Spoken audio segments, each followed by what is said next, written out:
Happy Friday, everybody. This is your market update for March 10th, and we got a lot of information to cover, so I'm going to hop right in. Yesterday afternoon, it was announced that the FDIC took over a bank, Silicon Valley Bank, that was a very tech-heavy bank, and that sent jitters throughout the markets. That's ultimately the reason why the Dow ended up closing down over 500 points yesterday. And basically has continued over into today, although not near as bad as what yesterday's market was reflected. Initially this morning, the stock markets across the board did open down. The Dow opened down 112 points. NASDAQ and S&P 500 both opened down as well. Currently on the day, the Dow is down 203, NASDAQ down 137 points, S&P 500 down 34 points. Yesterday, as I mentioned, this is the report from yesterday, or the update from yesterday. The bond market actually had a great day because the initial jobless claims report for last week that showed people filing unemployment claims for the first time actually increased. And so as a result, the bond market thinks, hey, the Fed's actions, the Fed funds rates increases are finally funneling over, slowing down the job market. And as a result, mortgage-backed securities rallied in the afternoon, ended up closing up on the day 50 basis points. So certainly a great day for mortgage-backed securities, a great day for interest rates as well. Carried over the positive momentum in this morning, opened up 33 basis points.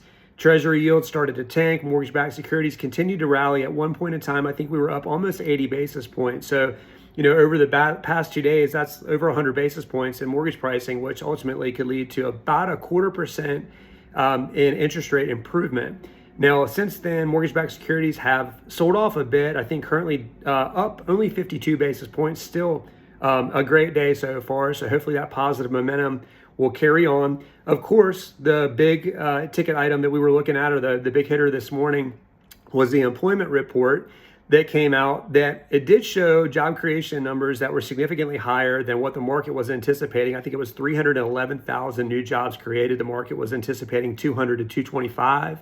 With that being said, if you dig into the report, it did indicate that wage growth was slowing, and also the unemployment rate ticked up 0.2%. So the market took it, ran with it between the unemployment numbers from yesterday for last week and the employment numbers today that came out. Mortgage-backed securities like what they're seeing. They think that potentially gives the Federal Reserve some cause for, not a pause, but for being less aggressive moving forward. And of course, what's going on with the banking institutions right now as a result of the shuttering of Silicon Valley Bank yesterday could also give the Federal Reserve some reason to be less aggressive moving forward, because you don't want to cause any unnecessary strain on financial institutions. That would not be a good thing. Mortgage rates, as of yesterday, Freddie Mac survey came out. It did show, I think, the fifth or sixth week of an increase in mortgage rates, although very slight. The 30-year ticked up 0.08% now on a national average, 6.73%.